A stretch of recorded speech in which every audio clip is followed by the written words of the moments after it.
今年世界盃講到最矚目嘅入波慶祝活動，一定係夏蘭特打坐冥想嘅姿勢啦。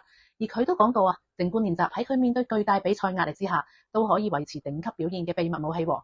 你係唔係都想喺自己壓力極大、面對挑戰嘅時候，一樣可以100%發揮出自己嘅最高水準呢？咁你就一定要睇埋落去啦。我哋會喺最後分享一個極之實用嘅定心貼士俾你嘅喎。大家好，又係我 Frankie 喺心照減壓站同大家分享靜觀減壓嘅小貼士啦。好多人以為靜觀只係用嚟放鬆，但係運動心理學入邊，靜觀係一種強大嘅心理韌性訓練嚟嘅喎。當你腦海入邊太嘈，充滿住陣間輸咗點算呢？或者剛才嗰球踢得咁差嘅雜音嘅時候，大腦嘅資源就會被抽走，而靜觀就能夠幫我哋將我哋嘅注意力由啲大腦背景運行嘅雜音100%帶翻嚟當下。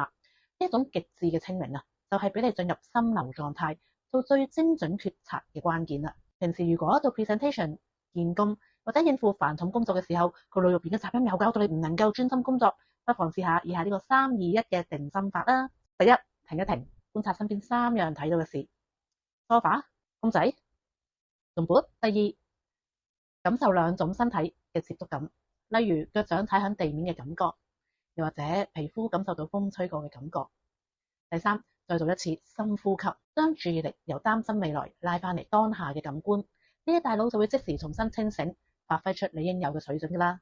當然啦，呢樣嘢係要平日多加練習，喺緊急嘅時候先至可以發揮自如噶喎。想學更多靜觀技巧，停止內耗，記得 like 同 follow 我哋啦，或者參加我哋8月份嘅生活中嘅靜觀證書課程，而家報名仲有7-5折添，有興趣嘅就上去我哋網站睇下啦。多謝支持。